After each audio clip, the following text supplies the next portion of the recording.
Paja tsiku la lero nzika ndithu zinapita kukapanga exercise ufulu wawo pokasankha ndithu atsogoleri akumtima kwawo nde kumeneku tinakazungulira ndithu malo angapo ovotera pamene ndithu tinakacheza ndi anthu kuwafunsa makaposata ndithu amene aonera ulamuliro wa chipani cha Malawi Congress Party motsogozedwa ndi a Dr. Lazarus Chakwera komanso zimene akuyembekezera maka ndithu kwa atsogoleri amene ngati angasinthe kapena ngati amene a Lazarus Chakwera angapezenso mwayi maka ndithu ovoteredwanso pa chisankho chimenechi.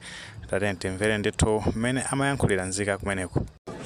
Tili pa queue apa kusankha atsogoleri akumtima kwathu malingana ndi mmene takhalira zaka 5 izizi ndiye ndakumana ndi akulu awa atifotokozereko mmene aonera ndithu pa zaka 5 izi komanso atsogoleri amene akuyembekezera kuti akawasankha kodi achite chani ku dziko la Malawi. Tatifotokozeni kuti ndinu ndani komanso ndotino mufuna chani mukuyembekeza chani kwa atsogoleri amene angasankhidwe kuchoka pano kumapita mtsogolo muno. Ineyo ndisazitchuleka dzina pazifukwa komano mmene takhalira mu zaka 5 zimene zapitazi ngati moyo wa munthu wamamuna wakhala moyo ovutika kwambiri chifukwa kukwera kwa zinthu mitengo komanso kuti munthu usake ndalama yokuti ipezeke zikumakhala zinthu zovuta kwambiri. Tikumayankhula motero kupanga compare ndi mmene moyo unalili pachiyambi. Takhala ndi Abagiri Muluzi amene anabweretsa democracy ku Malawi kuno komano since that time tikapanga compare period imene ijayo ndi period iyi yangotayi democracy inalibe mphamvu mu period inoyo kusiyana ndi mmene inalili introduction part. Now zikumativuta kupanga implement chifukwa kuti mwina anthu timakhala ndi habit yathu kapena tinene kuti kacha kuti kalero before democracy came in timatere nezimene zijazo aliyense munthu kumene amabadwa kunyumba kwawo amanyamwirako kenya kake kamene kamapangitsa kuna kuti mwina identity yake ipitilirebe. So takhala mmoyo wina wake ovutika ngati omwe uja odula chiphaso kumakhala ndi timakadi tija kuti ngati sukhala ndi izi ndekuti izi sizitheka.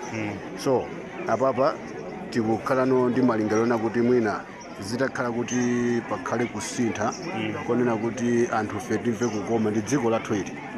Yes yetu nde tikuganiza zona kuti zinthu zitakhala kuti zasintha kapenanso azitsogoleri amene analipo pakatipa atasintha attitude yawo towards anthu amene akuwalemba ntchito. Apapa tikukalemba ntchito anthu tukachotsa ntchito anthu tikukalemba ntchito anthu ndi munthu amene amanena kuti afunika kuti alembedwe ntchito timamuona pa interview.